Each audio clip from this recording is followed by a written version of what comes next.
Hello मेरे प्यारे बच्चों, आप लोग कैसे हैं। आई होप कि आप लोग अच्छे होंगे, बिल्कुल स्वस्थ होंगे, अच्छे से स्टडी कर रहे होंगे। अगर आप भी 10वीं कक्षा के छात्र हैं और 2026 में मैट्रिक बोर्ड के परीक्षा देने वाले हैं तो आज का यह वीडियो आपके लिए काफी इम्पोर्टेंट होने वाला है। वीडियो को शुरू से अंत तक जरूर देखिएगा मेरे प्यारे बच्चों। आज इस वीडियो के माध्यम से विज्ञान का 20 विभिन्न ऑब्जेक्टिव प्रश्न लेकर आया हूँ जो आपके होने वाले 2026 बोर्ड परीक्षा के लिए काफी इम्पोर्टेंट होगा। तो मेरे प्यारे बच्चों, मैं उम्मीद करता हूँ इस वीडियो के माध्यम से हम जितने भी विज्ञान का ऑब्जेक्टिव प्रश्न कराने वाले हैं उसे शुरू से अंत तक जरूर देखिएगा और बनाने का प्रयास कीजिएगा। और मेरे प्यारे बच्चों, सारे क्वेश्चन करने के बाद अंत में इस वीडियो के कमेंट बॉक्स में यह जरूर लिख कर बताइएगा यह वीडियो 20 ऑब्जेक्टिव प्रश्न में से आप लोग कितने सही कर पाए। और मेरे प्यारे बच्चों, आपको यह वीडियो अच्छा लगे तो एक लाइक जरूर कीजिएगा और आप चैनल पर नए हैं तो चैनल को जरूर सब्सक्राइब कीजिएगा। तो चलिए मेरे प्यारे बच्चों, बिना देर किए हुए आज का क्लास हम लोग शुरू करते हैं। तो चलिए मेरे प्यारे बच्चों, आज का पहला प्रश्न है क्वेश्चन नंबर 1। मानव नेत्र के किस भाग पर किसी वस्तु का प्रतिबिंब बनाते हैं। बताइए कि मानव नेत्र के किस भाग पर किसी वस्तु का प्रतिबिंब बनाते हैं। तो मानव नेत्र के रेटिना या दृष्टिपटल भाग पर किसी वस्तु का प्रतिबिंब बनाते हैं। यानी इसका सही जवाब होगा option number D. Option number D इसका सही जवाब होगा, ऑप्शन नंबर डी। चलिए अगला प्रश्न है क्वेश्चन नंबर 2 में। और मेरे प्यारे बच्चों, किसी भी क्वेश्चन का आंसर अगर आप लोगों को पहले से पता होगा तो आप लोग हमसे पहले कमेंट बॉक्स में बताते चलिएगा। चलिए अगला प्रश्न है क्वेश्चन नंबर 2। तारों के टिमटिमाने की व्याख्या किस सिद्धांत पर आधारित है। बताइए कि तारों के टिमटिमाने की व्याख्या किस सिद्धांत पर आधारित है।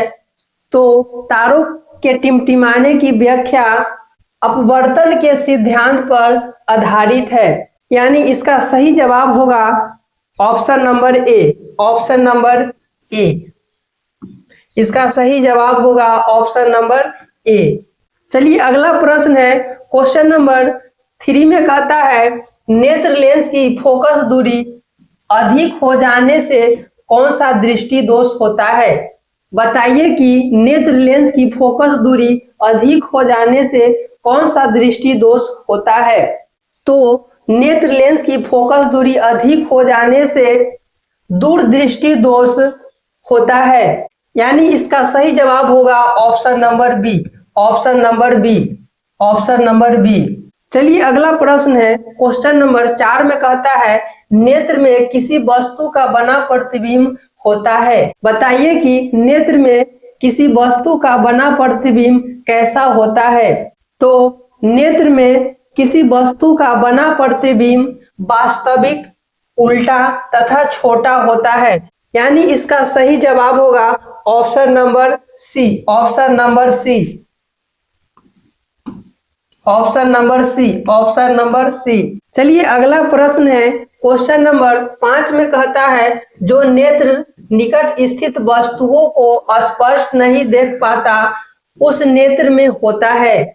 बताइए कि जो नेत्र निकट स्थित वस्तुओं को स्पष्ट नहीं देख पाता उस नेत्र में क्या होता है। तो जो नेत्र निकट स्थित वस्तुओं को स्पष्ट नहीं देख पाता है उस नेत्र में दूरदृष्टि दोष होता है।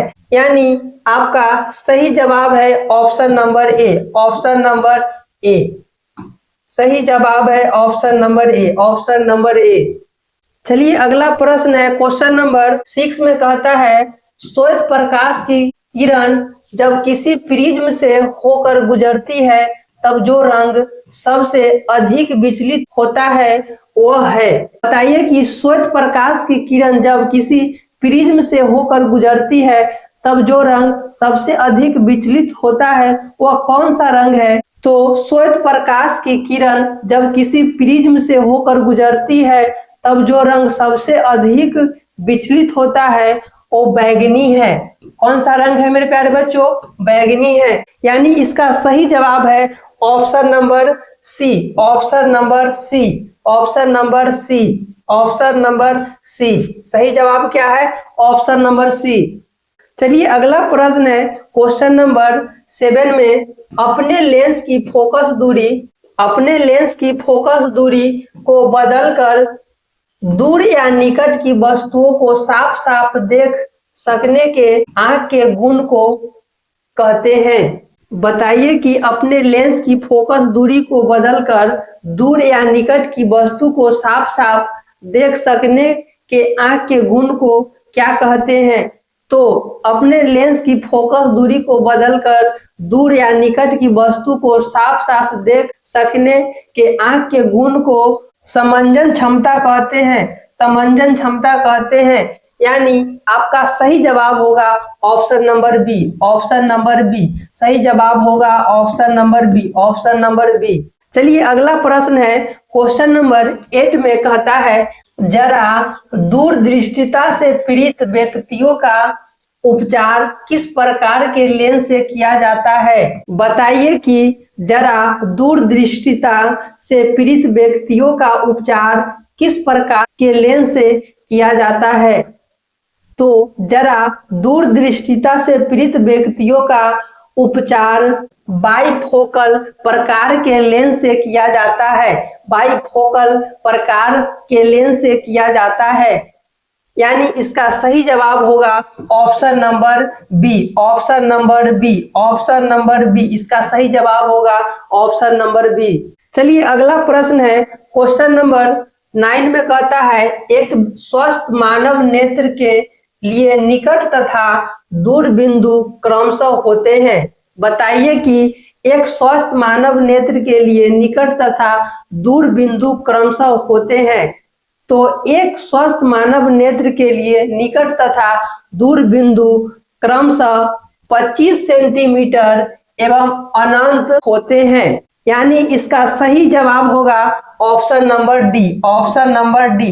इसका सही जवाब होगा option number D, option number D. 25 centimetre एवं अनंत। चलिए अगला प्रश्न है क्वेश्चन नंबर 10 में कहता है, विभिन्न दूरियों पर की वस्तुओं के प्रतिबिंब को फोकस करने के लिए आंख के लेंस की फोकस दूरी परिवर्तित होती है।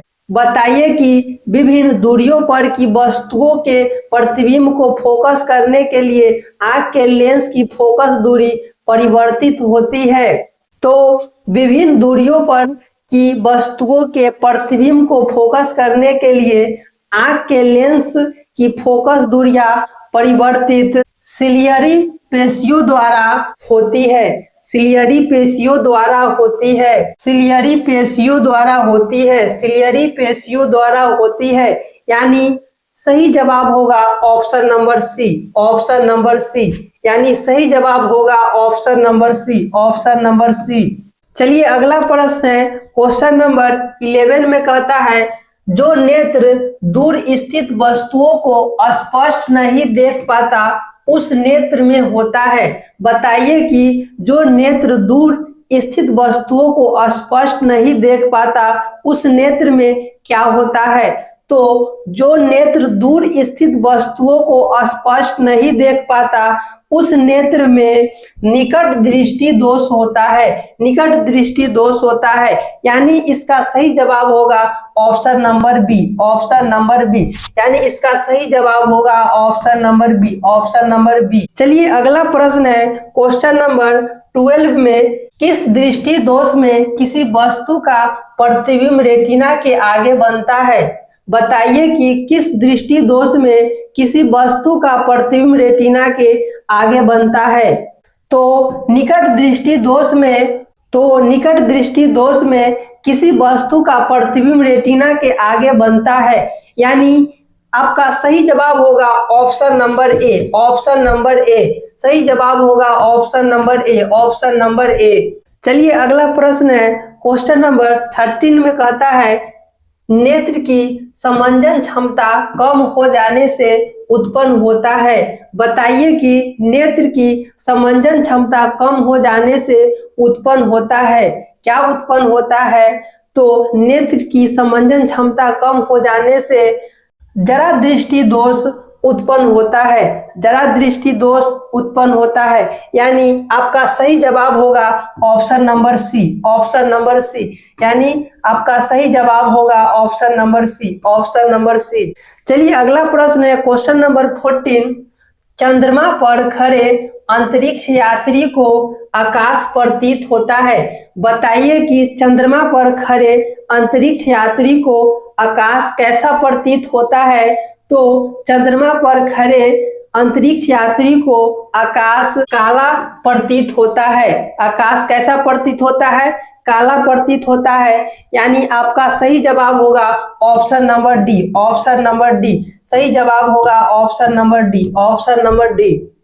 चलिए अगला प्रश्न है क्वेश्चन नंबर 15 में कहता है श्वेत रंग कितने रंगों के मेल से बना है? बताइए कि श्वेत रंग कितने रंगों के मेल से बना होता है? तो श्वेत रंग 7 रंगों के मेल से बना होता है। श्वेत रंग 7 रंगों के मेल से बना होता है, यानी आपका सही जवाब होगा option number D. Option number D. चलिए अगला प्रश्न है क्वेश्चन नंबर 16 में कहता है दृश्य प्रकाश में किस वर्ण का तरंगदैर्घ्य अधिक होता है? बताइए कि दृश्य प्रकाश में किस वर्ण का तरंगदैर्घ्य अधिक होता है?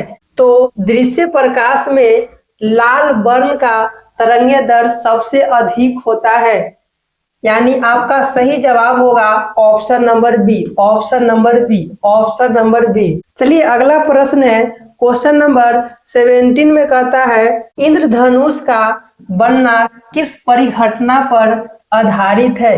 बताइए कि इंद्रधनुष का बनना किस परिघटना पर आधारित है? तो इंद्रधनुष का बनना प्रकाश का वर्ण विक्षेपण परिघटना पर आधारित है। इंद्रधनुष का बनना प्रकाश का वर्ण विक्षेपण परिघटना पर आधारित है, यानी आपका सही जवाब होगा option number C. Option number C, यानी आपका सही जवाब होगा option number C. Option number C. चलिए अगला प्रश्न है क्वेश्चन नंबर 18 में कहता है जो लेंस निकट स्थित वस्तु को साफ साफ नहीं देख सकता उस नेत्र में होता है।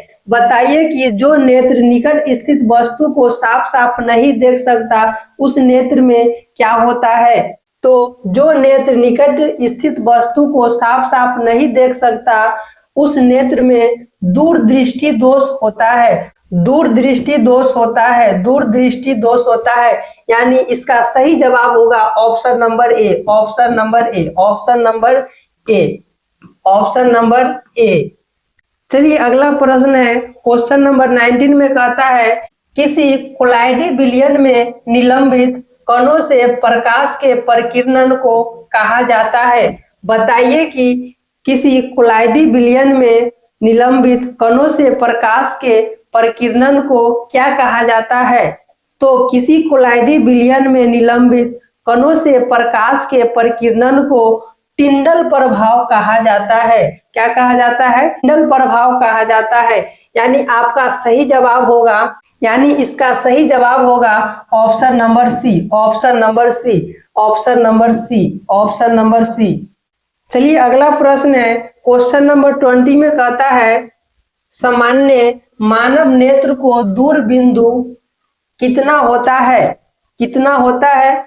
बताइए कि सामान्य मानव नेत्र को दूर बिंदु कितना होता है? तो सामान्य मानव नेत्र को दूर बिंदु अनंत पर होता है।